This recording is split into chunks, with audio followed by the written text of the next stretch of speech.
आदाब नाजरीन, FSID news में आपका खैर मुकदम है। मैं आपका मोहम्मद फारूक। बढ़ते हैं आज की ताज़ा खबर पर।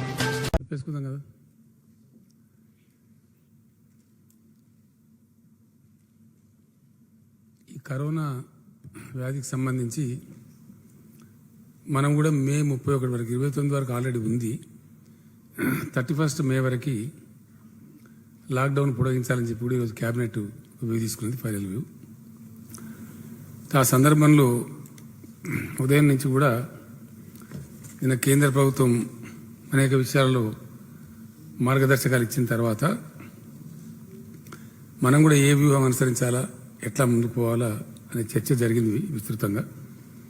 దానికి హెల్త్ మినిస్టర్ రాజేందర్ గారు, హెల్త్ సెక్రటరీ గారు, ఆ డిపార్ట్మెంట్ ఉన్నతాధికారులు ఒక వ్యూహం రూపొందించి ప్రస్తుతం ఉన్నటువంటి కరోనా వ్యాధి పరిస్థితి, అవలంబించాల్సిన వ్యూహం వాళ్ళు చెప్పిన తర్వాత కేబినెట్ సమగ్రంగా చర్చించి ఒక అవగాహనకు వచ్చి ఈ నిర్ణయం తీసుకోవడం జరిగింది. దానిలో రాష్ట్రంలో కంటైన్మెంట్ ఏరియాస్ తప్ప అన్ని జోన్లను కూడా గ్రీన్ జోన్లుగా రాష్ట్ర ప్రభుత్వం డిక్లేర్ చేస్తూ ఉంది. అంటే కంటైన్డ్ ఏరియా, దానిలో ఇప్పటికీ ఎఫెక్ట్ అయినటువంటి ఇల్లు, వ్యక్తులు లేదా అపార్ట్మెంట్స్, దాని పరిసరాలు ఎంత ఏరియా కంటైన్ చేయాలనేది దానికి ఒక టెక్నికల్ సిస్టమ్ ఉంది. ఆ సిస్టమ్ ప్రకారం 1452 కుటుంబాలు ఈ కంటైన్మెంట్ ఏరియాలో ఉంటాయి. అంతకుమించి ఏ కుటుంబం కూడా ఎవరు కూడా ఉండరు. వీళ్ళకు మాత్రమే ఇది మాత్రం ఖచ్చితంగా హాట్స్పాట్ కింద, రెడ్ జోన్ కింద ఉంటుంది, కంటైన్డ్ ఏరియా కింద ఉంటుంది. ఇక్కడ దీని చుట్టూ బ్యారికేడింగ్ పెడతారు, పోలీస్ పహారా ఉంటుంది, ఎవరిని లోపలికి అనుమతించరు, లోపటి వాళ్ళని బయటికి అనుమతించరు. వీళ్ళకి అవసరం ఉన్న నిత్యావసర సరుకులు కానీ, మెడిసిన్స్ కానీ, వైద్య అవసరాలు కానీ అన్నీ కూడా వాళ్ళకు డోర్ డెలివరీ లాగా సమకూరుస్తుంది, ప్రభుత్వమే సమకూరుస్తుంది. కాబట్టి వాళ్ళు దయచేసి దీన్ని ఫాలో కావాలి. ఇది రాష్ట్రం భవిష్యత్తు, మన నగర భవిష్యత్తు, వాళ్ళ భవిష్యత్తు కూడా ఆలోచించి చేస్తున్న నిర్ణయం. కాబట్టి ఈ కంటైన్మెంట్ ఏరియాలో ఉండే ఈ కుటుంబాలు, పరిసరాలు ఉన్న వాళ్ళు దయచేసి సహకరించాలి. మనకు వేరే గత్యంతరం కూడా లేదు.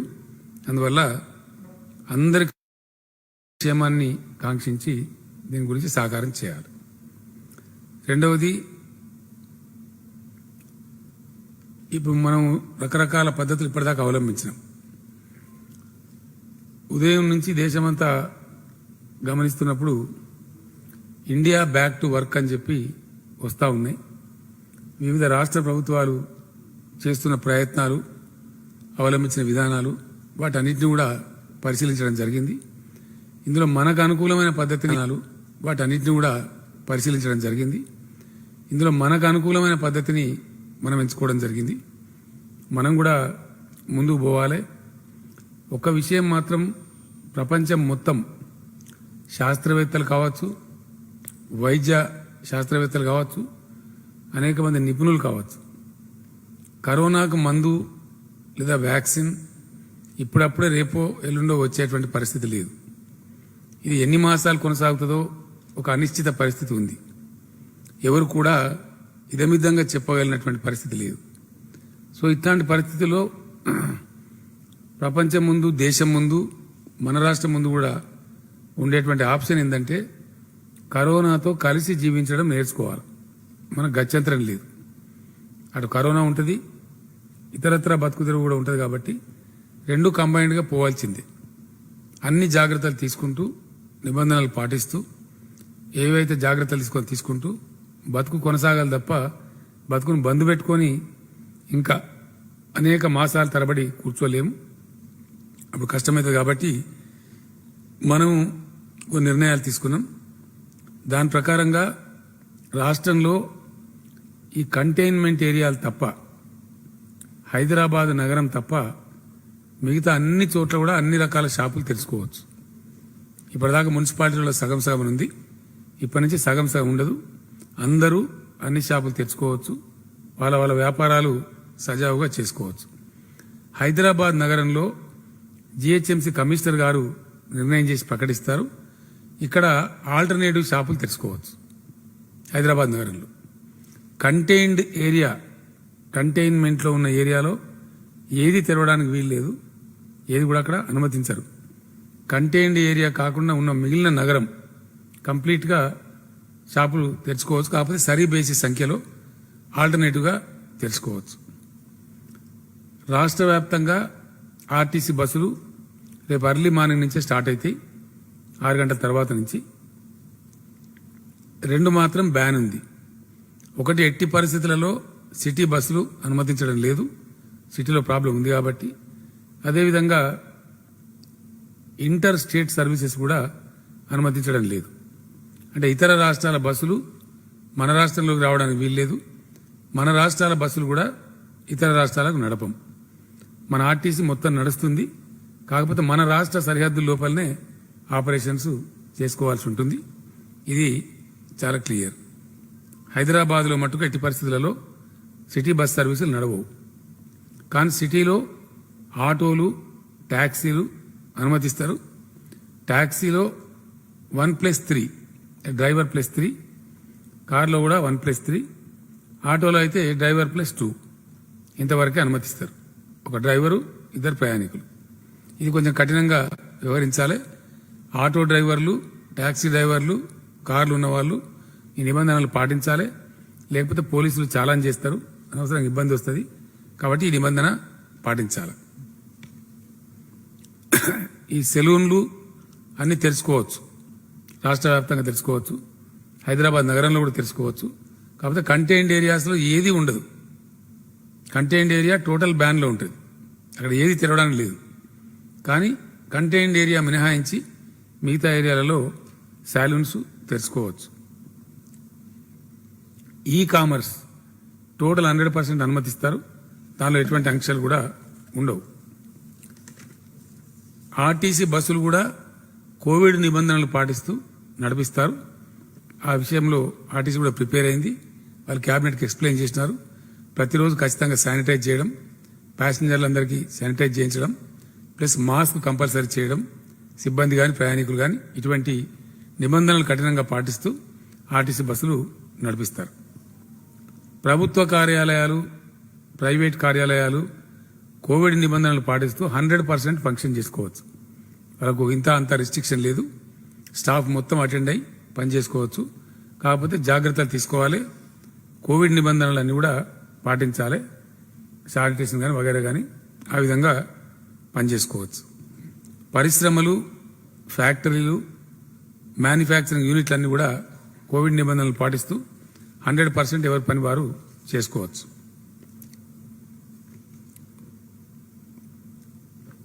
ఇక కర్ఫ్యూ యథాతథంగా కొనసాగుతుంది, రాష్ట్రమంతా కూడా కొనసాగుతుంది.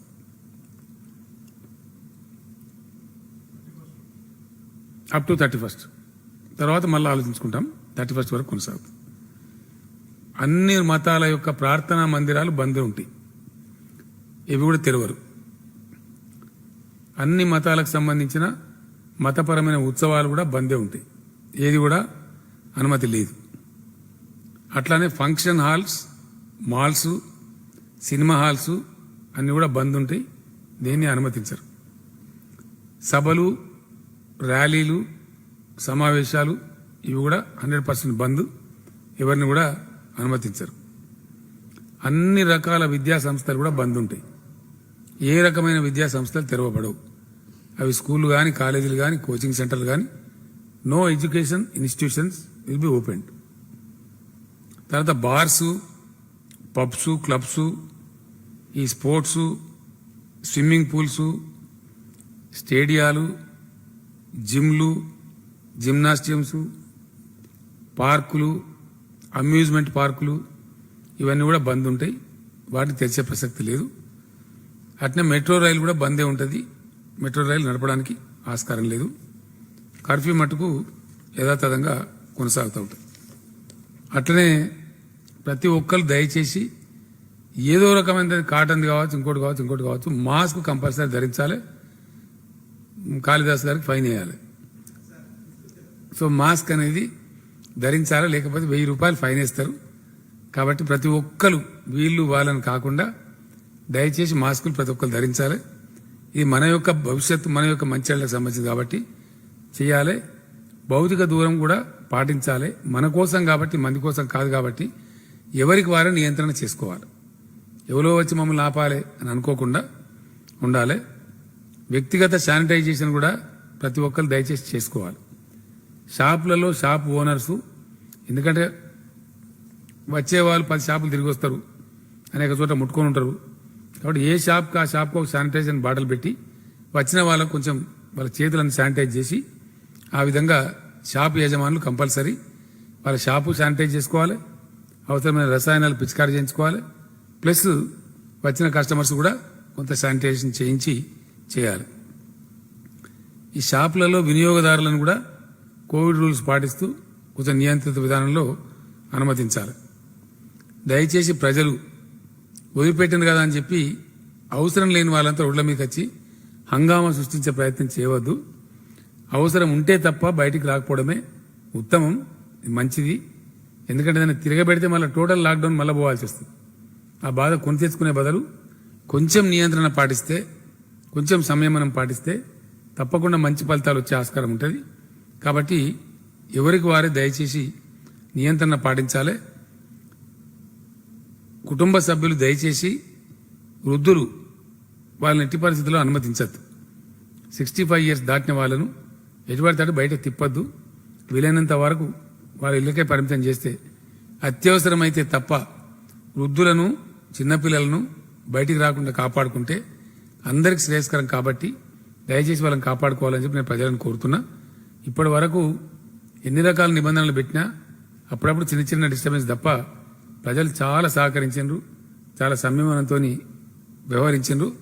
అందరికి కూడా నేను చేతులెత్తి దండం పెడతా ఉన్నా, వాళ్ళకు ధన్యవాదాలు తెలియజేస్తా ఉన్నా. మనం మంచి పద్ధతిలో ఉన్నాం, మంచిగా ముందు పోతున్నాం, బాగా కంట్రోల్ చేసుకున్నాం. మనకి ఇబ్బంది అంత ఎక్కువగా రాలేదు. ఇట్లే ఉంటే భవిష్యత్తులో కూడా ఇబ్బందులు తక్కువ ఉంటాయి. బహుశా నాకు తెలిసి షార్ట్ పీరియడ్లో మనం బయట కూడా పడవచ్చు.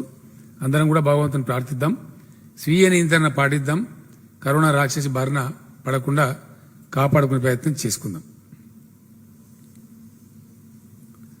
ఈ సెకండ్ మేజర్ సబ్జెక్టు ఈరోజు వీడియో కాన్ఫరెన్స్ కూడా నేను నిర్వహించడం జరిగింది. వ్యవసాయానికి సంబంధించి, వ్యవసాయదారులకు సంబంధించి ఇది చాలా ఇంపార్టెంట్ సబ్జెక్టు. మీడియా మిత్రులతో నా మనవి, కంబైన్డ్ న్యూస్ కాకుండా ఇది సెపరేట్ న్యూస్ రాస్తే we shall be government can be thankful to you. ఇది చాలా ఇంపార్టెంట్ సబ్జెక్ట్ కాబట్టి దీన్ని వేరేగా రాస్తేనే మంచిదని చెప్పి నేను కోరుతా ఉన్నా. మీరు సహకరిస్తారని ఆశిస్తా ఉన్నా. తెలంగాణలో చాలా అద్భుతమైనటువంటి వ్యవసాయ రాష్ట్రంగా అవతరించడానికి పుష్కలమైన అవకాశాలు మనకున్నాయి. ఇక్కడ అద్భుతమైనటువంటి నేలలు ఉన్నది. ఇంత టిపికల్ ల్యాండ్ మిక్స్ ప్రపంచంలోనే చాలా అరుదుగా ఉంటుంది. దేశంలో కాదు, ఎంటైర్ వరల్డ్లో చాలా తక్కువగా ఉంటుంది. అందువల్లనే ఇక్రిసాట్ అనే అంతర్జాతీయ పరిశోధన సంస్థ మన పటాన్చెరులో ఏర్పడ్డది. లేకపోతే ఏర్పడేది కాదు. ఇక్రిసాట్ పటాన్చెరులో రావడానికి ఉన్న ఏకైక కారణం టిపికల్ ల్యాండ్ మిక్సే. కాబట్టి అట్లా వచ్చింది. ఇక్కడ నల్లరేగడి నేలలు ఉన్నవి, ఎర్ర నేలలున్నవి, ఇసుక నేలలున్నవి, తేలికపాటి నేలలున్నవి, క్షార నేలలు అంటే సౌడు భూములు కూడా ఉన్నవి. ఇట్లా 5 రకాల నేలలున్నాయి. మనకు వాతావరణ పర్యావరణ సమశీతోష్ణ వలయం ఉంది. అంటే ట్రాపికల్ వెదర్, వాతావరణ మండలం, పర్యావరణ మండలం రెండు కూడా చాలా అనుకూలంగా ఉంటాయి. ఇవి సమశీతోష్ణంగా ఉంటాయి. ఎక్స్ట్రీమ్ చల్లగా ఉండదు, ఎక్స్ట్రీమ్ టెంపరేచర్స్ ఉండవు, మంచి ట్రాపికల్ వెదర్ ఉంటుంది. అన్ని రకాల పంటలు పండడానికి అనుకూలమైన వాతావరణం కూడా మన రాష్ట్రంలో ఉంది. అదేవిధంగా lowest 700 mm, highest 1100 mm, average తీస్తే 900 mm రెయిన్ఫాల్ కూడా ఉంది. 900 మిల్లీమీటర్ల మంచి వాతావరణం, మన వర్షపాతం కూడా మనకు ఉంది, సగటు వర్షపాతం. కాబట్టి ఎట్లా చూసినా అన్ని రకాల పంటలకు అద్భుతమైనటువంటి అనుకూలత ఉంది. అందుకే తెలంగాణ పంటల ఉత్పత్తిలో చరిత్ర సృష్టిస్తూ ఉంది. అనేక రాష్ట్రాల రికార్డు బద్దలు కొడతా ఉంది. తన సొంత రికార్డులను చెరిపేసుకుంటూ ఇతర రాష్ట్రాల రికార్డు కూడా బద్దలు కొడుతూ ముందుకు పురోగమిస్తున్నది. దేశానికి ప్రపంచానికి అన్నం పెట్టేటువంటి పరిస్థితికి ఎదుగుతా ఉంది. ఈ సంవత్సరం అద్భుతమైనటువంటి పంటలు పండినాయి. వీటికి తోడు ఇరిగేషన్ ప్రాజెక్టులు కూడా చకచక బడిబడిగా నడుస్తూ చాలా వరకు పూర్తి దశకు చేరుకుంటా ఉన్నాయి. వాటి ఫలితాలు మనం చూస్తూ ఉన్నాం. కాబట్టి అద్భుతమైనటువంటి వ్యవసాయ రాష్ట్రంగా ఉంటుంది. వీటికి తోడు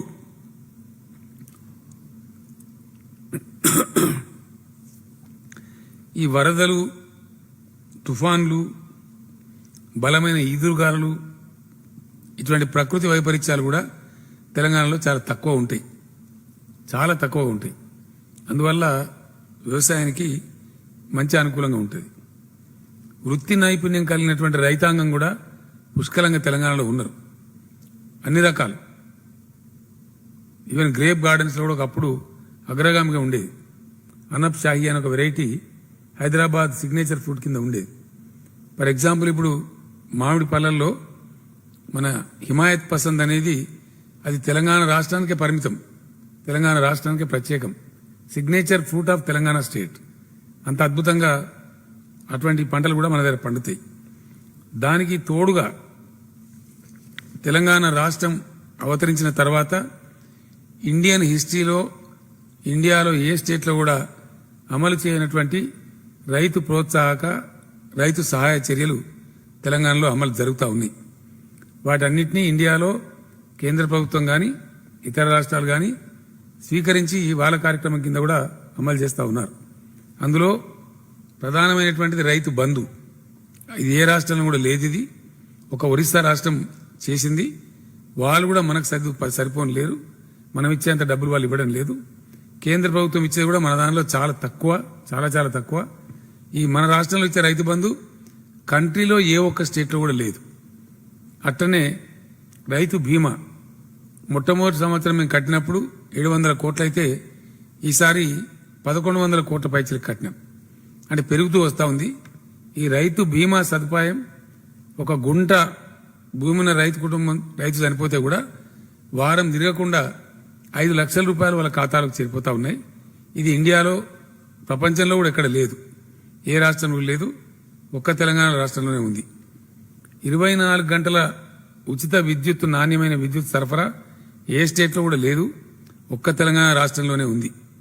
అదేవిధంగా కంప్లీట్గా ఫ్రీగా ఇంత కాస్ట్ పెట్టి తెచ్చిన నీటి తీరువా మొత్తం రద్దు చేసి, నీటి తీరువా బకాయిలు రద్దు చేసి ఫ్రీగా వాటర్ ఇచ్చే ఏకైక రాష్ట్రం ఇండియాలో తెలంగాణ మాత్రమే. ఈ సదుపాయం ఇంకా ఏ రాష్ట్రంలో కూడా లేదు. రైతులకు నీటి సరఫరా ఏదైతుందో వ్యవసాయానికి ఇచ్చే నీళ్లు 100% ఫ్రీ ఇస్తా ఉన్నాం. అదేవిధంగా మైక్రో ఇరిగేషన్ మీద సబ్సిడీలు 90%, 100% ఇండియా మొత్తంలో ఒక్క తెలంగాణ రాష్ట్రంలోనే ఉంది. ఏ స్టేట్లో కూడా ఇది లేదు. ఈ సదుపాయం కూడా తెలంగాణలోనే ఉంది.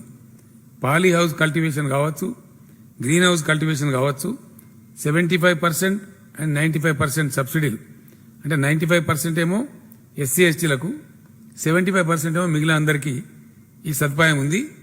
మైక్రో ఇరిగేషన్ కూడా 90% ఏమో అందరికీ, 100% ఎస్సీ ఎస్టీలకు సబ్సిడీ ఇస్తున్న ఒకే ఒక రాష్ట్రం తెలంగాణ రాష్ట్రం. ఈ సదుపాయం కూడా ఉంది. ఫార్మ్ మెకనైజేషన్ అంటే వ్యవసాయ యాంత్రీకరణలో భాగంగా వేలాది ట్రాక్టర్లు, హార్వెస్టర్లు ఏ రాష్ట్రం కూడా పంచిపెట్టలేదు ఇండియాలో పెద్ద సబ్సిడీ రేట్ల మీద. అది కూడా అద్భుతంగా తెలంగాణ రాష్ట్రమే ఏర్పాటు చేసింది. పాడి పశువులకు వేలాది పశువులు పంపిణీ చేసినాం. పాడి రైతులందరికీ లీటర్ 4 రూపాయల చొప్పున ప్రోత్సాహకాలు కూడా అందిస్తూ ఉన్నాం. ఇది కూడా ఇతర రాష్ట్రాల్లో ఇంత పెద్ద ఎత్తున లేదు. ఆ రకం కూడా ఏర్పాటు చేయడం జరిగింది.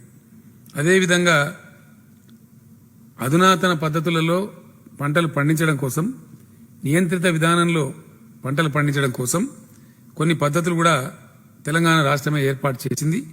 విప్లవాత్మకమైన చర్యలకు శ్రీకారం చుట్టింది. అందులో భాగంగా 2604 2604 5,000 ఎకరాలకు ఒక చొప్పున వ్యవసాయ క్లస్టర్లను ఏర్పాటు చేయడం జరిగింది. ప్రతి క్లస్టర్కు ఒక ఏఈఓ అగ్రికల్చర్ ఎక్స్టెన్షన్ ఆఫీసర్ను కూడా నియమించింది. వాళ్ళంతా కింద యాక్టివ్గా పనిచేస్తూ ఉన్నారు. గతంలో ఉన్నటువంటి ఎరువులు విత్తనాల కొరతను కూడా పూర్తిగా అధిగమించి సకాలంలో రైతాంగానికి వాటిని సరఫరా చేస్తూ ఉన్నాం. ఆ విషయం రైతాంగానికి తెలుసు, అందరికి కూడా తెలుసు. అదేవిధంగా కల్తీ విత్తన వ్యాపారుల మీద ఇండియాలో ఏ స్టేట్ పెట్టలేదు. తెలంగాణ స్టేట్ మాత్రమే పీడీ యాక్ట్ విధించి వాళ్ళ మీద కఠిన చర్యలు తీసుకుంటా ఉన్నాం. ఇది కేంద్ర ప్రభుత్వాన్ని ఒప్పించి ఈ పీడీ యాక్ట్ తేవడం జరిగింది. ఇప్పుడు కూడా అదే పద్ధతిలో ముందుకు పోతూ ఉంటాం. ఈసారి బడ్జెట్లో ఈ 2604 క్లస్టర్లలో రైతు వేదికల నిర్మాణం కోసం 350 కోట్లను కూడా కేటాయించడం జరిగింది. రాబోయే 6 నెలల్లో ఆ క్లస్టర్ల నిర్మాణం కూడా పూర్తి చేయాలని ఈరోజు వీడియో కాన్ఫరెన్స్లో కలెక్టర్లను ఆదేశించడం జరిగింది. ఈ విధంగా అనేక ప్రోత్సాహకాలు, అనేక రకాల ప్రోత్సాహాలు, అనేక రక్షణలు కల్పిస్తున్నటువంటి పరిస్థితులు ఇక్కడ వచ్చినాయి. కాబట్టి వ్యవసాయంలో ఎవరి ఊహలు కూడా తలకిందులు చేస్తూ ఎవరు ఊహించని విధంగా చాలా విప్లవాలు వస్తూ ఉన్నాయి. రికార్డు స్థాయిలో వరి దిగుమతి కానీ, రికార్డు స్థాయిలో ఇతర పంటల దిగుమతి కానీ తెలంగాణకు సాధ్యమవుతా ఉంది. 90 లక్షల టన్నుల మెట్రిక్ టన్నుల బియ్యాన్ని ఈ సంవత్సరం పీడీఎస్ కింద ఎఫ్సిఐకి తెలంగాణ ఇవ్వగలిగింది. అంటే చాలా పెద్ద విప్లవాత్మకమైన మార్పు. ఇది చరిత్రలో ఎప్పుడు లేదు. This is all time record. ఎప్పుడు చేసినా 20 lakh టన్స్ 30 lakh టన్స్ ఇంతవరకే ఉండేది, కానీ ఏనాడు 50 లక్షలు దాటలే. First time in the history ఈరోజు అద్భుతంగా చేస్తూ ఉంది. దీనిలో నియంత్రిత విధానాన్ని పాటిస్తే ఇప్పుడు ఈ కరోనా వచ్చిన సందర్భంలో ఇండియాలో ఏ రాష్ట్రంలో కూడా రైతులు పండించిన మొత్తం ధాన్యాన్ని ప్రభుత్వం ఎక్కడ కూడా కొంటలేరు. వాళ్ళ కర్మానికి వాళ్ళు వదిలేసినారు. కరోనా ఉందనే ఉద్దేశంతో 7,000 పైచిలకు కొనుగోలు కేంద్రాలు గ్రామాలలో తెరిచి గ్రామాలకే హమాలీలను అందరినీ కూడా పంపించి అక్కడనే టోటల్ ధాన్యాన్ని కనీస మద్దతు ధర ఇచ్చి ప్రభుత్వమే కొంటా ఉన్నది. ఇప్పుడు ఇండియాలో ఏ స్టేట్ కూడా ఈ విధంగా కొంటలేదు. ఇది మొత్తం యావత్ దేశానికి తెలుసు, ప్రపంచానికి తెలుసు, అందరికి కూడా తెలుసు. ఈ సదుపాయం కూడా తెలంగాణ ప్రభుత్వం కల్పించింది. ఈ పద్ధతులలో ఇవన్నీ చేస్తూ పోతుంటే ఫలితాలు వస్తూ ఉన్నాయి. అయితే రైతాంగం ఒక నియంత్రిత విధానంలో వ్యవసాయం చేయాల్సిన అవసరం ఉంది. గవర్నమెంట్ గత నెల రోజులుగా నాతో సహా వ్యవసాయ శాఖ మంత్రి నిరంజన్ రెడ్డి గారు, civil supplies minister Gangula Kamalakar గారు, మేమంతా కూడా పరిశోధన చేస్తూ ఉన్నాం. అనేక సమావేశాలు నిర్వహించినాం. రైస్ మిల్లర్స్తో కావచ్చు, యూనివర్సిటీ ప్రొఫెసర్లతో కావచ్చు, వైస్ ఛాన్సలర్లతో కావచ్చు, అనేక వ్యాపార సంస్థలతో కావచ్చు సమావేశాలు నిర్వహించినాం. దీని మీద తేలిన అంశం ఏంటంటే తెలంగాణలో పండుతున్న పత్తి అద్భుతమైన పత్తి పండుతా ఉంది. అంతర్జాతీయ స్టాండర్డ్లో ఉంది. భారతదేశంలో పండే పత్తి రకాలలో the best cotton produced by Telangana and Vidarbha. ఈ 2 పంటలకే నిన్న మొన్న స్వామినాథన్ గారు అని చెప్పి తిరుపూర్ నుంచి వచ్చినారు. ఆయన పరిశ్రమల మంత్రితో మాట్లాడినారు. చాలా అద్భుతమైనటువంటి పత్తి మీరు పండిస్తూ ఉన్నారు. కొంచెం కాటన్ క్వాలిటీ ఇంప్రూవ్ చేసేటువంటి రీసెర్చ్ కనుక మీరు పెట్టినట్టయితే అసలు ప్రపంచంలో మేలు రకమైన పత్తి తెలంగాణ పండించగలుగుతుందని చెప్పి ఆయన కూడా చెప్పి వెళ్ళినారు. కాబట్టి కాటన్ పంటకు ఇంకా క్వాలిటీ పెంచితే తెలంగాణలో అద్భుతమైనటువంటి భవిష్యత్తు ఉంది. అది ఏంటంటే దాని పొడుగు లెంటల్ అంటే పత్తి లెంటల్ పొడుగు అతి ఎక్కువగా ఉంటుంది తెలంగాణ పత్తిలో. ఇది 2 చోట్ల ఉంది, తెలంగాణలో విదర్భలో పండే పత్తి. ఇప్పుడు ఇంకా మనం క్వాలిటీ పెంచితే స్టేపుల్ లెంత్ ఎక్కువ వస్తుంది, దాని లింట్ కూడా ఎక్కువ వస్తుంది. కాబట్టి అందుకే దానికి అంత గొప్ప పేరు ఉంది. చేయాలి. అయితే ఈ సంవత్సరం ఏ పంటలు వేయాలా, ఎట్లా వేయాలా అనేది మేము ఈరోజు వీడియో కాన్ఫరెన్స్లో చెప్పినాం, ఆదేశాలు కూడా జారీ చేసినాం. నియంత్రిత పద్ధతిలో రైతులు సహకారం చేసి ముందుకు రావాలి.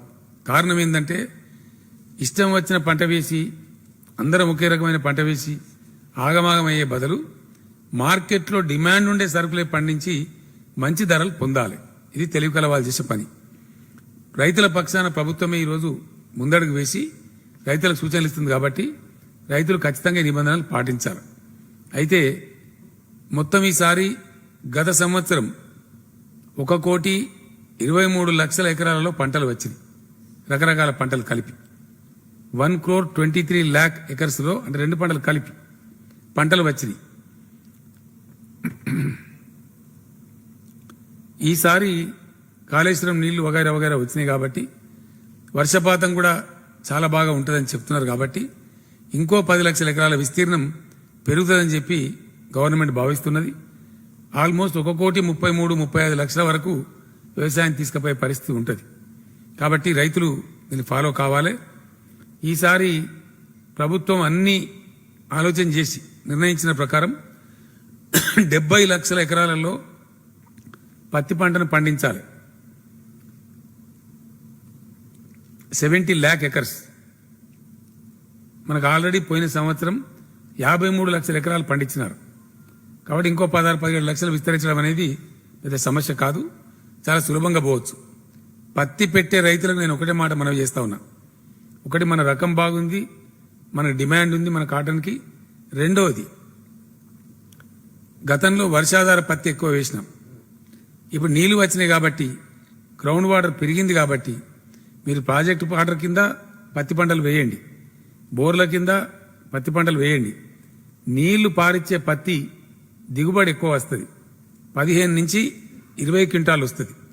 వచ్చినప్పుడు ఖర్చులు పోను, నికరంగా రైతుకు ఎకరానికి 50,000 మిగులుతుంది. కాబట్టి చాలా లాభసాటిగా ఉంటుంది.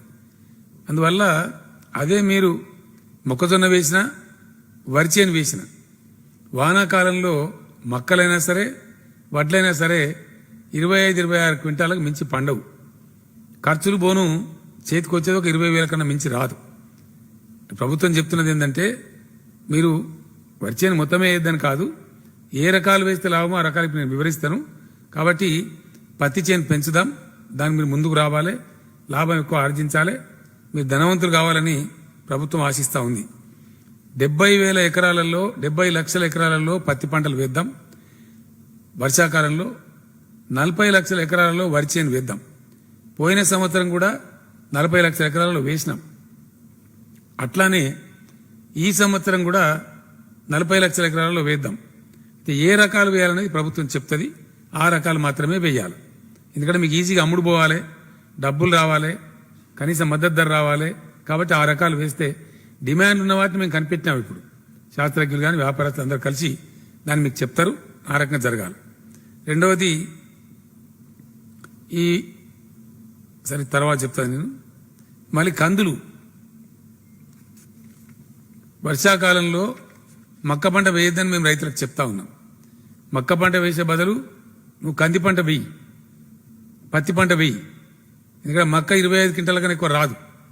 అదే ఇది వేస్తే లాభం ఎక్కువ వస్తుంది. మక్క వేస్తే కొనేవాడు లేడు. ఎందుకంటే మన రాష్ట్రం మీద మనం నియంత్రణ పెట్టుకోగలుగుతాం, కానీ పక్క రాష్ట్రాల మీద మనకు నియంత్రణ లేదు. ఈరోజు ఏం జరుగుతూ ఉందంటే పక్క రాష్ట్రం నుంచి, ఛత్తీస్గఢ్ నుంచి కావచ్చు, బీహార్ నుంచి కావచ్చు, మహారాష్ట్ర నుంచి కావచ్చు, మేము 1100కే ఇచ్చిపోతాం మక్కలని చెప్పి తిరుగుతూ ఉన్నారు. వాళ్ళు 1000 రూపాయలకే ఇచ్చిపోతామని తిరుగుతూ ఉన్నారు. మరి మనకు 1670 రూపాయలు రాదు, గిట్టుబాటు రాదు, 1760 రూపాయలు రాదు. ఈసారి కరోనా ఉందని గవర్నమెంట్ కొన్నాం, కానీ ప్రతిసారి కొనలేము.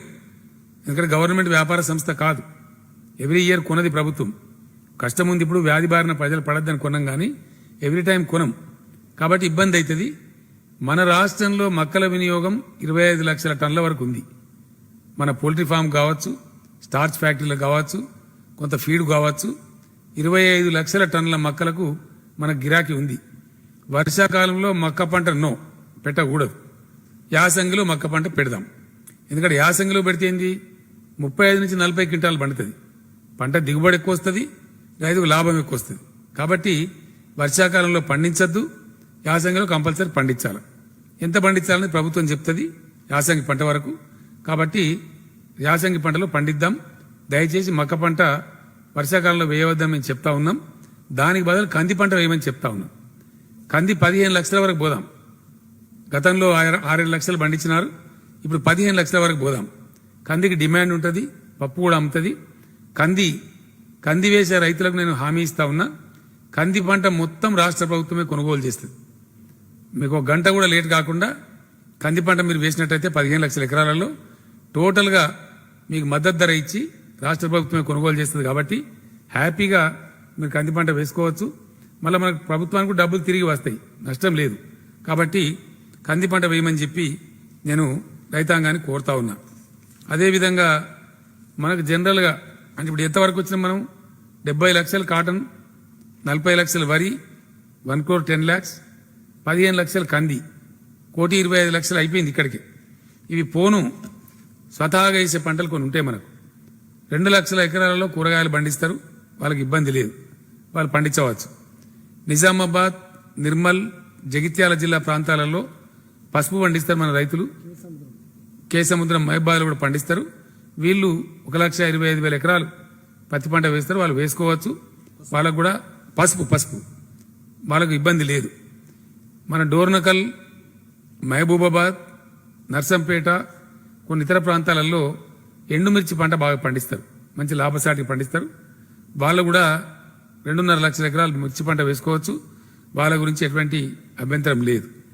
సోయాబీన్స్ పంట కూడా మన ఆదిలాబాద్, నిజామాబాద్ జిల్లాలో కొంత వేస్తారు, అది దాదాపు 3-3.5 లక్షలు వేస్తారు. వాళ్ళు నిరభ్యంతరంగా వాళ్ళందరూ వేసుకోవచ్చు. ఇప్పటికే ఉన్నటువంటి కొన్ని మామిడి తోటలు, బత్తాయి తోటలు, పండ్ల తోటలని వాళ్ళు వాళ్ళ పొలాలు బాగా సాగు చేసుకోవచ్చు. వీళ్ళందరికీ కూడా రైతు బంధు నిరాఘాటంగా ఇస్తాం. కానీ వరి పంట ప్రభుత్వం చెప్పింది వేయకుండా వేరే వేస్తే వాళ్ళకి రైతు బంధు సదుపాయం రాదు. వాళ్ళ కోసమే చేస్తున్న నియంత్రణ ఇది. మేము వరి వేయొద్దని అంటలేం, కానీ ఎవరిష్టం వచ్చినట్టు వాళ్ళు వేస్తే ఏది మార్కెట్లో డిమాండ్ ఉందో ప్రభుత్వం గుర్తించి చెప్తుంది ఇప్పుడు. కాబట్టి దాన్ని వేస్తే మీకే లాభం జరుగుతుంది, హాట్ కేక్ లాగా మీ దినుసు అమ్ముడుపోతుంది. కాబట్టి దానిలో మీకు ఇబ్బంది ఏమి లేదు. అందువల్ల రైతు బంధు సదుపాయం పొందాలి. ప్రభుత్వం కోరుతున్నది, మేము ఇంతకుముందు మినిస్టర్లకు, కలెక్టర్లకు అందరికీ చెప్పినాం, మీరు నియంత్రిత పద్ధతిలో వ్యవసాయం చేయించి మీ జిల్లాలో ఒక్క రైతు కూడా రైతు బంధు పథకం పొందకుండా ఉండద్దు. ఇది కలెక్టర్ల మధ్య పోటీ. మీరు వాళ్ళకి చెప్పి సంజాయించి ఈ పంటలు వేయించండి, అందరికి కూడా రైతు బంధు ఇప్పించండి అని మేము చెప్తా ఉన్నాం. అదే ప్రకారం డబ్బు రిలీజ్ చేస్తా ఉన్నాం. రైతు బంధు కింద వ్యవసాయ శాఖ ఆల్రెడీ 2,000 crores రిలీజ్ చేసినాం. కాబట్టి ఈ రిపోర్ట్ తెప్పించుకొని డబ్బులు ఇస్తాం, కాబట్టి ఆ ప్రకారం పోవాలి. అందువల్ల మనకు నష్టం రాకుండా ఉండాలంటే ప్రభుత్వం చాలా ఆలోచించి చెప్తున్నది. కాబట్టి మనం ఈ విధంగానే ముందుకు పోదాం. రైతులందరూ ముందుకు రావాలి, సహకారం చేయాలి, దీన్ని సక్సెస్ చేసుకోవాలి. అద్భుతమైన వ్యవసాయ రాష్ట్రంగా తెలంగాణ అవతరిస్తున్నది, ఇంకా అవతరించబోతా ఉంది. కాబట్టి అంతర్జాతీయ మార్కెట్లో పోటీపడి మన ధాన్యం పోవాలి. అంటే బియ్యం గింజ యొక్క సైజు 6.3 మిల్లీమీటర్ల నుంచి పైబడి ఉన్నట్టయితే అంతర్జాతీయ మార్కెట్లో డిమాండ్ ఉంది. మనకి ఇప్పుడు వస్తలేదు అంత సైజు, అందువల్ల మనకు లేదు. ఇంతకుముందు మనకి ఎవడి చెప్పలే. ఇప్పుడు ఒక మ్యాండేట్ ఇచ్చినాం వ్యవసాయ యూనివర్సిటీకి, 6.5 మిల్లీమీటర్స్ పైనే ఉండే వంగడాలు సృష్టించాలి, రాబోయే రోజులలో సరఫరా చేయాలని చెప్పినాం.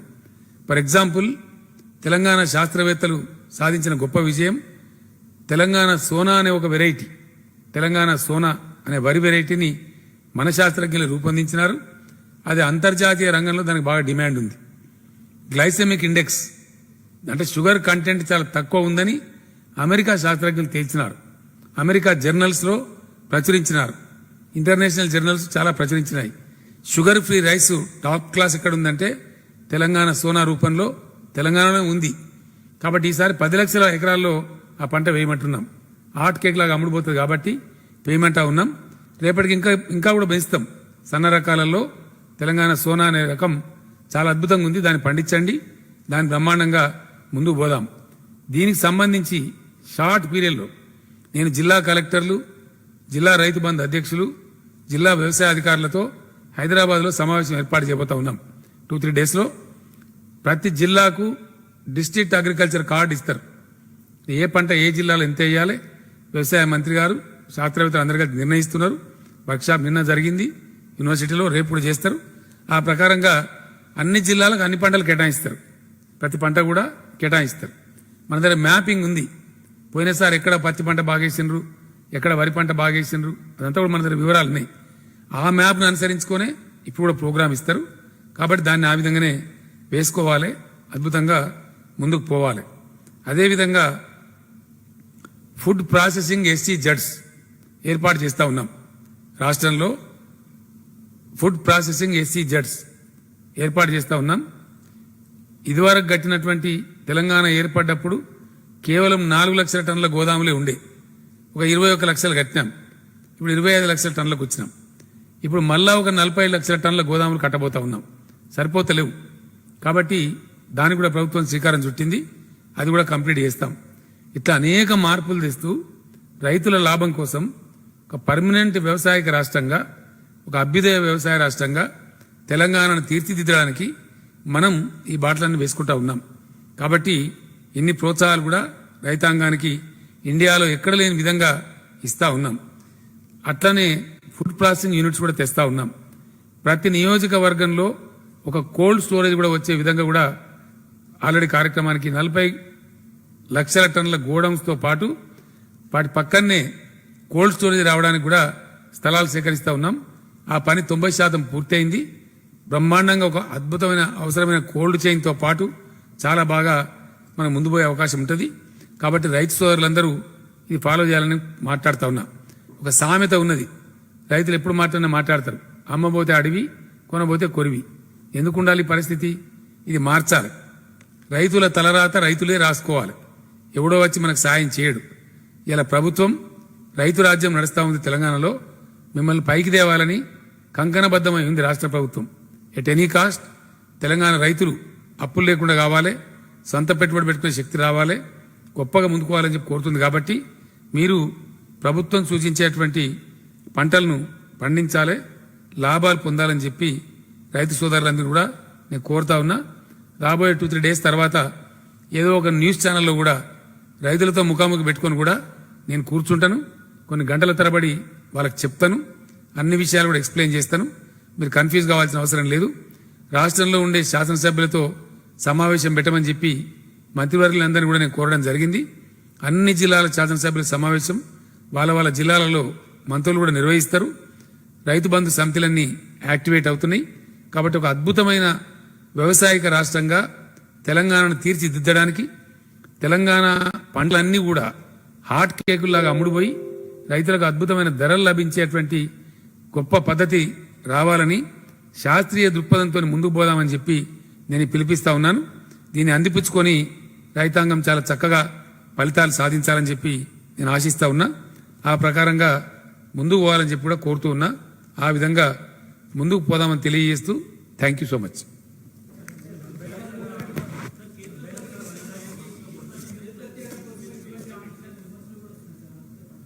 ఏమండి,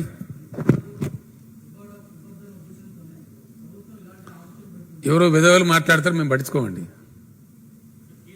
పనికి మాలినోడు ఎవడో మాట్లాడితే మేము పట్టించుకోవాల్సిన అవసరం కూడా ఉందని మేము భావిస్తలేం.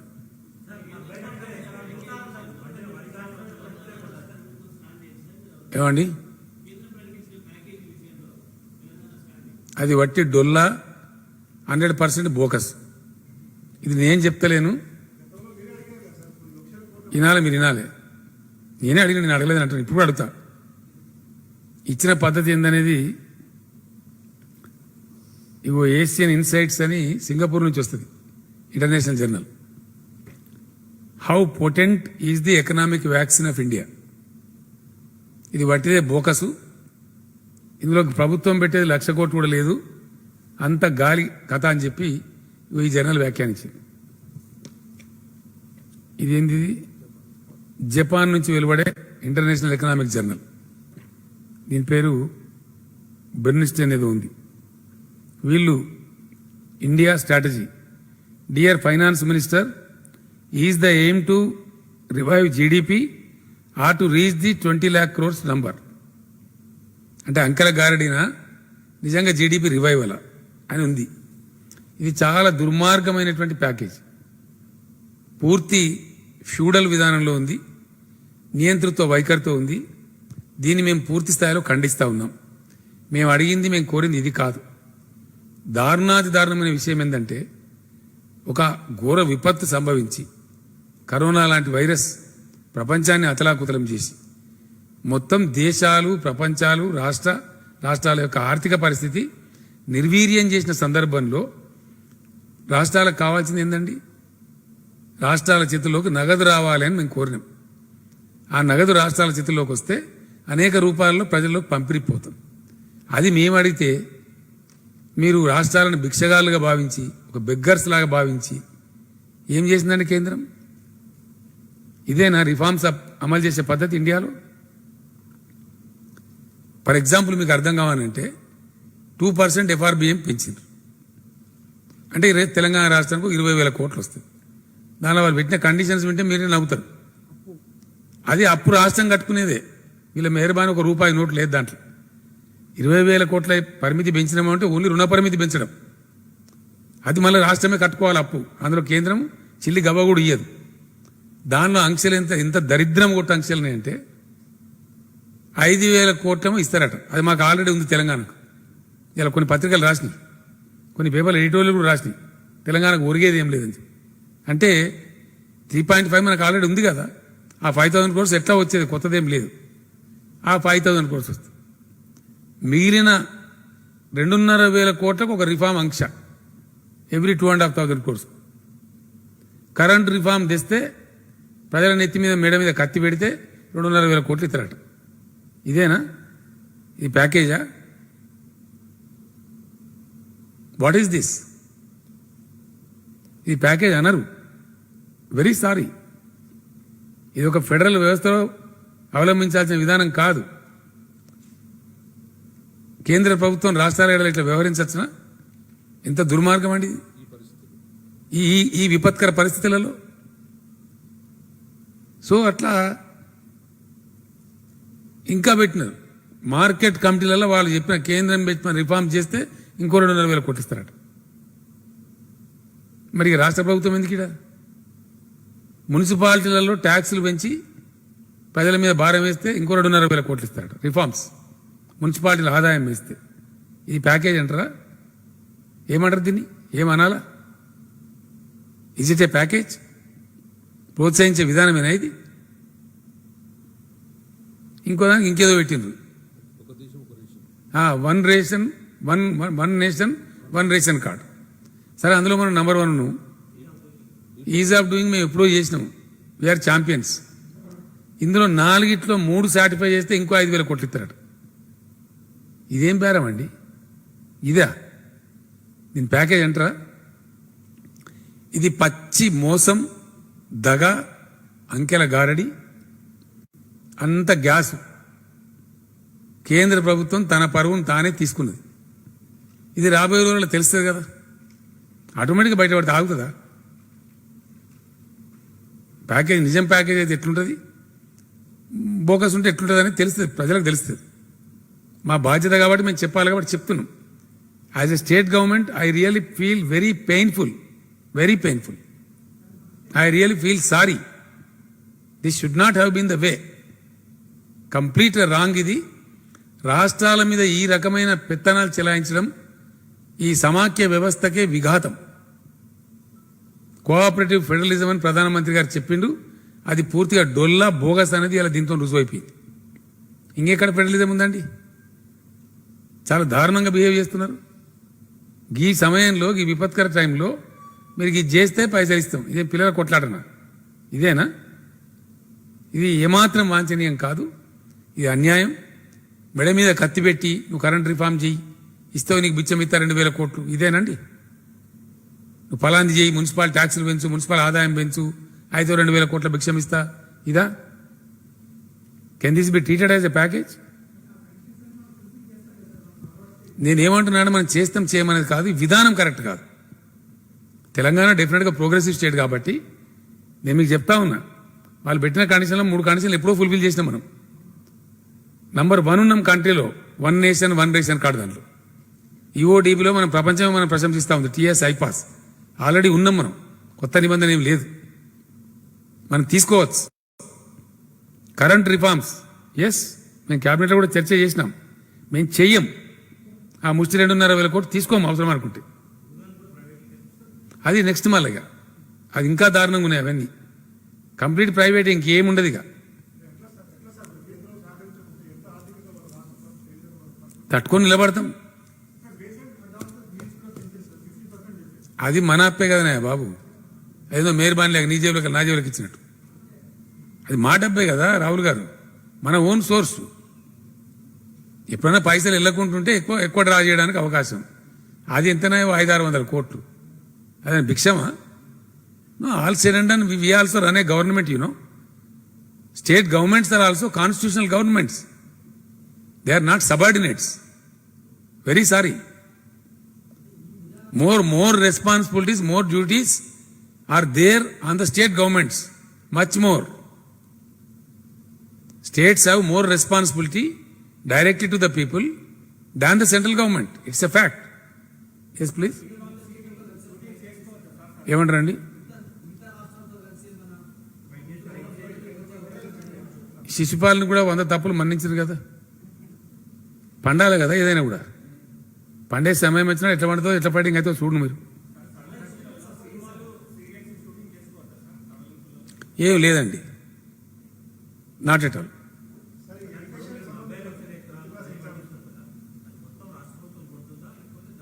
ఒక్క గింజ కూడా రాష్ట్ర ప్రభుత్వం కొనదు. హాట్ కేక్ లాగా అమ్ముడుపోయేటట్టు చేస్తుంది.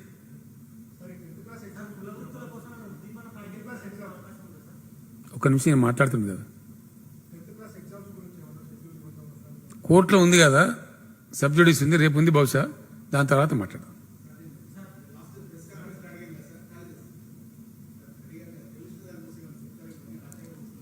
ఆశించుదాం, నేను కూడా ఆశిస్తున్నా. ఇక కేంద్ర ప్రభుత్వం ఇంత ఉద్దారకం చేసింది.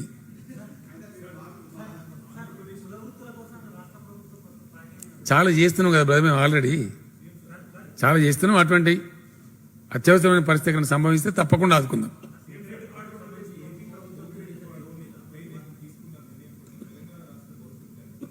నేను ఏమంటున్నా అంటే దాని గురించి ఇప్పుడు నేను మాట్లాడదలుచుకోలేదు. వాళ్ళు కూడా ఏదో లెటర్ ఇచ్చిందని తెలిసింది నాకు. సమగ్రంగా ఆలోచిస్తాం. మా పాలసీ మాకుంది. నీటి వాటాలకు సంబంధించి కేసీఆర్కు తెలంగాణ రాష్ట్రానికి స్పష్టమైనటువంటి స్ఫటిక సదృశ్యమైనటువంటి అవగాహన ఉంది.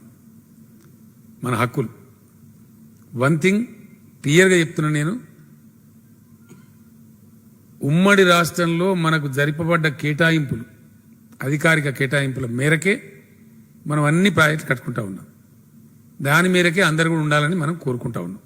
అంతకుమించి నేను కాంట్రవర్సీలకు పోను. సమయం వచ్చినప్పుడు నేను మాట్లాడతాను. నేను ఏమంటున్నానుగా, ఇవ్వడా ప్రతిపక్షం అది ఇదో అర్థం ఉండి మాట్లాడితేనేమో నాకు అర్థం కాదు. తమాషా నీళ్ళ గురించి కేసీఆర్ గురించి మాట్లాడతారు, మంత్రులు ఉండాలా? అయ్యే పరువు తీసుకుంటే ఎందుకని నాకు అర్థంగా పనికి మాలి అని మాట్లాడే వాళ్ళు. నాదాన్ దుష్మన్లా నేను పదే చెప్తున్నా కదా. వాళ్ళు మాట్లాడితే నాకు మైలేజ్ రాదా? పోతిరెడ్డి పాడు మీద అరివీర భయంకరంగా కొట్టినాడు ఎవడా? ఆనాడు చెంచాగిరి చేసిన ఆంధ్ర ముఖ్యమంత్రులు సంచులు మోసినాడు ఎవడా? మళ్ళీ నోరు తెరిస్తే బాగుండదు. ఇక వీళ్ళు మాట్లాడితే ఎట్లుంటుందండి? బాగుండదు కదా. వాళ్ళకి అంశాలు ఎత్తుకోవడం తెలుస్తలేదు పాపం. అది విషయం నాకు అధికారికంగా వచ్చిన 5 నిమిషాలే కదా. మీటింగ్ ఏర్పాటు చేసి ప్రొటెస్ట్ చేసినాం, పంపించినాం కదా. వీఆర్ ఫైటింగ్ కదా. దాని మీద మాట్లాడితే ఇంగితం ఉండాలా?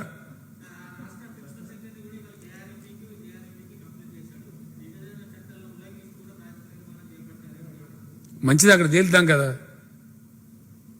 ఇప్పుడు సపోజ్ పాలమూరు ఎత్తిపోతల పథకం ఉంది, మా మీద సుప్రీంకోర్టులో కేసు వేసిండ్రు. సుప్రీంకోర్టు మేము కొట్లాడినాం, ఆర్డర్ ఇచ్చిండ్రు, అపెక్స్ కౌన్సిల్ బొమ్మన్నారు, పోయినాం. అప్పుడు ఇంకొక ఆయన ముఖ్యమంత్రి ఉండే, నేను కూడా హాజరైనా, మాట్లాడినాం. మాట్లాడితే ఆయన ఒప్పుకొని లేచిపోయిండు, మీరు కట్టుకొని మాది మేము కట్టుకుంటామని.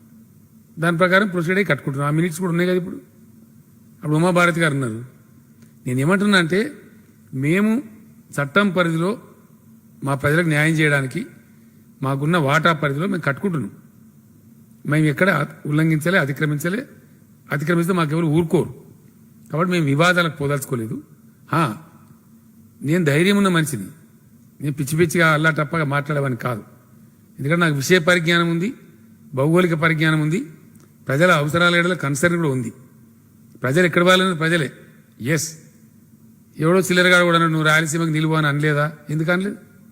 100% అన్న. నేను ఖచ్చితంగా చెప్పిన, ఇప్పుడు కూడా చెప్తున్నా. ఎందుకు పోవద్దంటే రాయలసీమకు నీళ్లు గోదావరిలో సముద్రానికి పోతున్న నీళ్లు అవి తీసుకొని పొమ్మని చెప్పిన నేను తప్ప ఎక్సెస్ వాటర్ ఉంది గోదావరిలో దాన్ని మలుపుకొని రా తీసుకుపోయిన అని చెప్పినాం.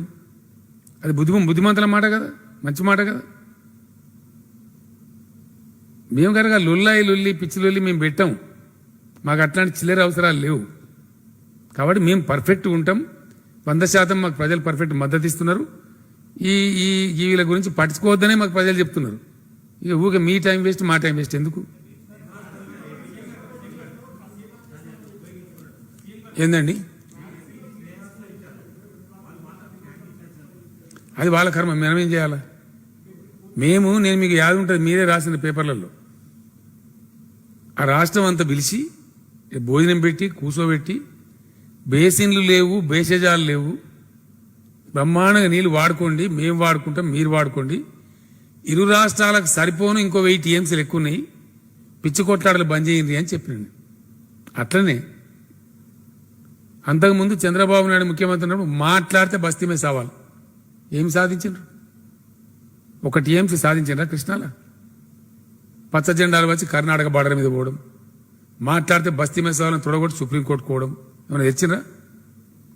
చంద్రబాబు నాయుడు బాబ్లీ పంచాయతీ, బోగస్ పంచాయతీ ఏమైనా నచ్చిందా? ఇలా మేము తెచ్చినాం.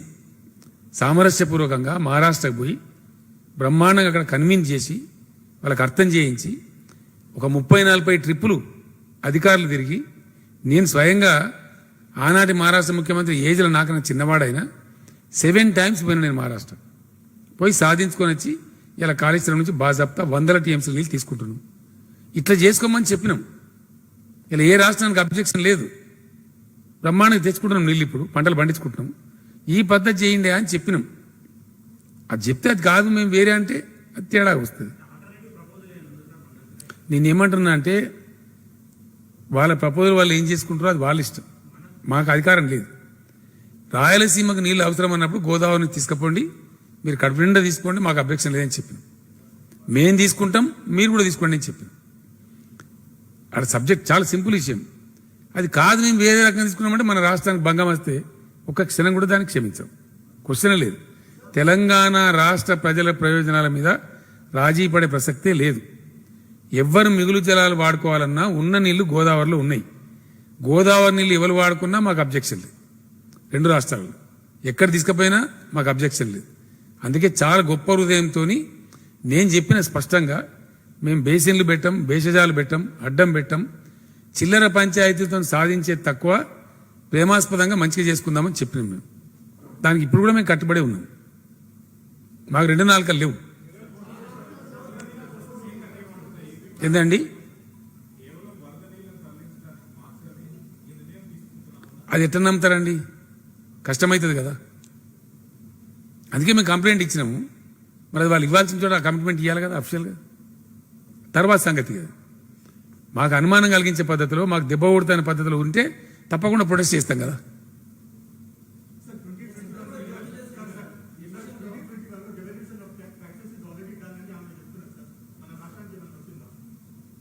అర్థం కాదు నాకు. అలా మేర్బానే ఉంది, నాకు అర్థం కాదు. ఆటోమేటిక్ అన్నయ్య బాబు. నేను ఏమంటున్నా అంటే అది ఎంత వస్తుంది మనదే కదా. దాని పేరు డెవల్యూషన్ ట్యాక్స్ అని పెట్టిన దుర్మార్గం. దాని ఎగ్జాక్ట్ టర్మ్ ఏంటంటే share of states in central taxes. Please note mister Rahul, I request you. Share of states in central taxes, this is constitutional condition.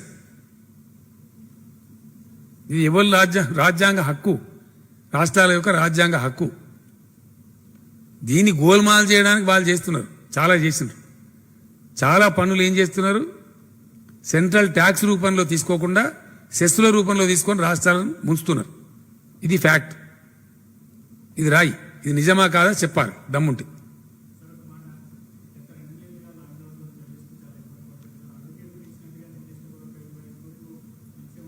నేను ఏమంటున్నా అంటే మాట్లాడదాం, నాకు అల్లన్నారాయణ గారు కూడా మాట్లాడినరు. దాని పాసిబిలిటీ ఏంది, ఎంతవరకు పోగలుగుతాం ఆలోచన చేద్దాం. ఇప్పుడైతే అంతా ఓపెన్ అయిపోతుంది బ్రహ్మాండంగా. ముందుకు పోతుంది మంచిగా హ్యాపీగా.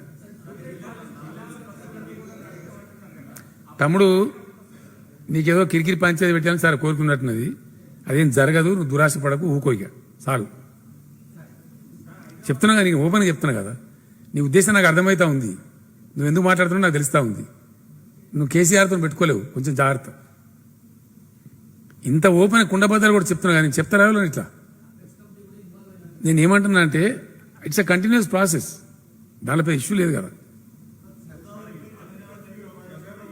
ఒక్కలే బాబు, నీ వెనక మాట్లాడుతున్నా.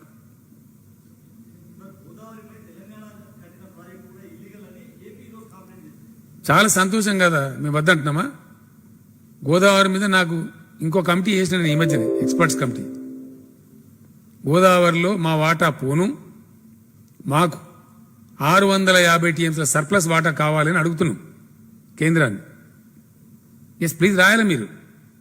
ఎందుకోసం మాట్లాడితే కావేరి గోదావరి కావేరి అని మాట్లాడుతున్నారు. ఇక మన అవసరాలు తీరితే కదా పూర్తి స్థాయిలో. ఇలా మాకు తాగునీటికైనా సాగునీటికైనా పరిశ్రమల నీళ్ళకైనా మరో దానికైనా గోదావరి తప్ప ఇంకో దిక్కు లేదు. కాబట్టి మేము గోదావరి బేసిన్లో ఉన్నాం. దాదాపు 500 కిలోమీటర్ల పైచీలు గోదావరి తెలంగాణలో ప్రవహిస్తుంది. మా బేసిన్ క్యాచ్మెంట్ అంతా దానిలో ఉంది. కాబట్టి మాకు హక్కు ఉంది. మాకు మా వాటా 950 టీఎంసీలు కాకుండా మరొక 650 టీఎంసీలు సర్ప్లస్ నీళ్లు మాకు కేటాయించమని మేము కోరుతున్నాం. ఎప్పుడో కోరినాం, మళ్ళీ ఇప్పుడు కమిటీ చేసి మళ్ళీ అడుగుతున్నాం. This is what is my state as a Telangana state.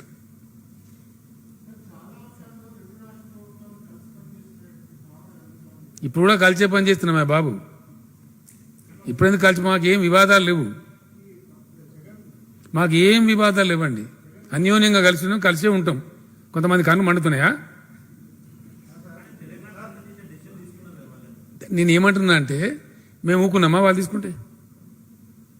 నిదానం ఉండమని చెప్తున్నాము. ఉంటే మంచి మాట, లేదు కొట్లాట అంటే కొట్లాట, దానికేముంది?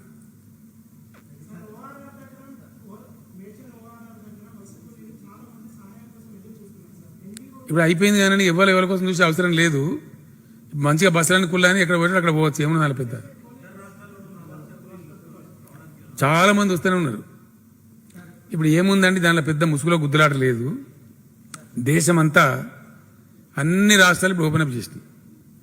కొన్ని సిచ్యువేషన్స్ రాష్ట్ర ప్రభుత్వాలు కంట్రోల్ చేస్తాయి. ఎట్లా అంటే సపోజ్ మహారాష్ట్ర ఉంది, హెవీగా ఉంది అక్కడ కరోనా, మేము బస్సులు నడపలేము, వాళ్ళని రాణిస్తలేము. ఏపీలో కూడా పక్కన హెవీగా ఉంది, బస్సులు పంపుతలేము, బస్సులు రానివ్వం. డెఫినెట్లీ మన జాగ్రత్తలు మనం తీసుకుంటాం కదా. అందువల్ల అందుకే ఇంటర్ స్టేట్ బస్సెస్ నో. కేంద్రం ఇచ్చింది వెసులుబాటు, బట్ మేము నడపలేము. మేము పంపదలుచుకోలేదు, రానివ్వదలుచుకోలేదు.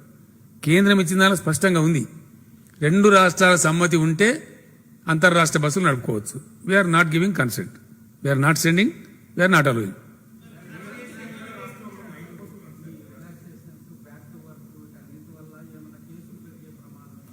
నేనైతే పెరగకూడదని అనుకుంటున్నా. ఎందుకంటే అది కూడా చెప్తాను మీకు నేను. మొన్న మేము కొన్ని మున్సిపాలిటీలలో షాపులు తెరిచినాం, గ్రామాలు మొత్తం తెరిచినాం, మండలాలు తెరిచినాం. అక్కడ గ్రీన్ జోన్లలో ఆటోలు పర్మిషన్ ఇచ్చినాం, ట్యాక్సీలు కూడా పర్మిషన్ ఇచ్చినాం. మరి ఎక్కడి నుంచి మాకు బ్యాడ్ గేమ్ రాలేదు. భగవంతుని దయ వల్ల హైదరాబాద్ సిటీలో అది కూడా వెరీ లిమిటెడ్ నంబర్ వస్తుంది. కానీ మీకు అది ఒక అపార్ట్మెంట్లోనే 30 మందికి వచ్చింది, ఒకటే అపార్ట్మెంట్లో. అట్లా ఒకటే ఇంట్లో 10 మందికి వస్తూ ఉంది. దాని చుట్టూ ఇప్పుడు ఏంటంటే మేము అనుకునే కఠినంగా, చాలా కఠినంగా ఆ వాటిని గీత గీసి ఒక సీమ దోమ లోపడి పోకుండా వాళ్ళు బయటికి రాకుండా సీరియస్ కంటైన్ చేయాలని చెప్పి చాలా సుదీర్ఘ చర్చ జరిగింది. హెల్త్ మినిస్టర్ గారు కూడా చాలా పర్టికులర్ ఉన్నారు. అవి చాలా సీరియస్ కంటైన్ చేస్తాం, మిగిలిన ఏరియా అంతా ఫ్రీ చేసుకుంటున్నాం. అయినా అప్రమత్తంగానే ఉండాలి. ఒకటి మాత్రం ఫ్యాక్ట్, ఇది కొద్దిగా డేంజరస్ వైరస్ కాబట్టి చాలా కేర్ఫుల్గా ఉండాలి. దానికి మేము గతంలో నేను చెప్పినట్టుగా 17,000 బెడ్లు రెడీ ఉన్నాయి. మనకు ఫుల్ ఎక్విప్మెంట్ ఉంది. Total complete 100% we are ready to fight any level of battle. కాబట్టి మాకు ఆ భయం కూడా లేదు. తెలంగాణ ప్రభుత్వం సర్వసన్నద్ధంగా ఉంది. ఉండే ఆ వెనక ముందు చూసుకొని మేము ఇప్పుడు రిలాక్సేషన్ ఇస్తున్నాం. మొత్తం కంట్రీ ఇచ్చిన తర్వాత మనం అయిపోతే ఆర్థికంగా మనం వెనకబడిపోతాం. కాబట్టి దేర్ ఇస్ నో ప్రాబ్లం. ఇద్దాం, ముందుకు పోదాం. మలేశం గారు సమస్య వస్తుందా చూద్దాం. వస్తే వీల్ గో బ్యాక్. తప్పదు, మనకి ఇంక ప్రజలు కాపాడుకోవాలి. నేనే చెప్పిన బతుకుంటే బలసాగు తినొచ్చు. కాబట్టి మనుషుల ప్రాణాలకే మేము ప్రాధాన్యత ఇచ్చినాం. ముందుకు ఆలోచించుకుందాం, పరిస్థితిని బట్టి సమీక్ష చేసుకుందాం. Thank you.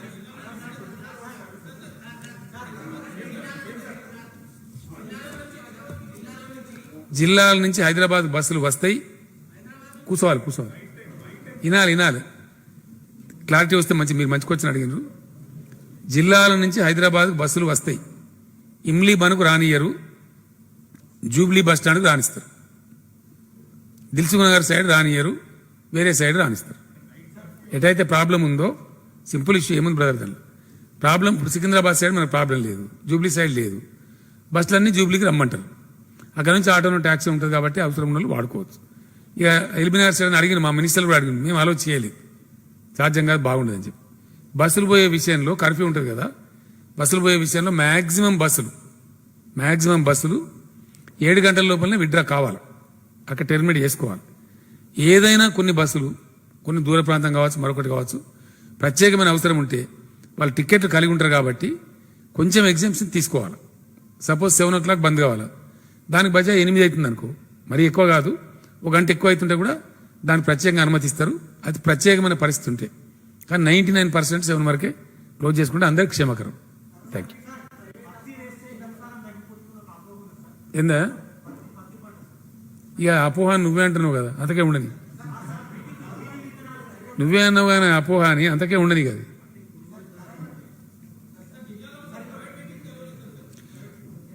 బస్సులు అలో చేస్తున్నాము, ప్రైవేట్ సర్వీసెస్ బస్సెస్ అన్ని అలో చేస్తున్నాము, all contract carriages, own vehicles అన్ని అలో చేస్తారు, దేన్ని కూడా ఆపరు. ఆటోలు ట్యాక్సీలు అన్ని కూడా నడుస్తాయి, ప్రైవేట్ కార్లు నడుస్తాయి, యథాతథంగా ఉంటుంది. కంటైన్మెంట్ జోన్లోకి ఈగ దోమ కూడా పోదు, మిగతా కాడ అన్ని పోతాయి.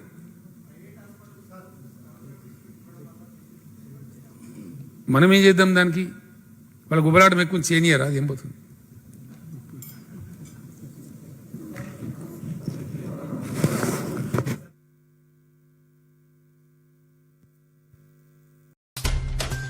आदाब नाजरीन, FSID न्यूज में आपका खैर मुकदम है। मैं आपका मोहम्मद फारूक। बढ़ते हैं आज की ताज़ा खबर पर।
अगर आप हमारा ये वीडियो YouTube पर देख रहे हैं तो चैनल को सब्सक्राइब करना ना भूलें, और अगर आप हमारा ये वीडियो Facebook पर देख रहे हैं तो पेज को लाइक करना ना भूलें।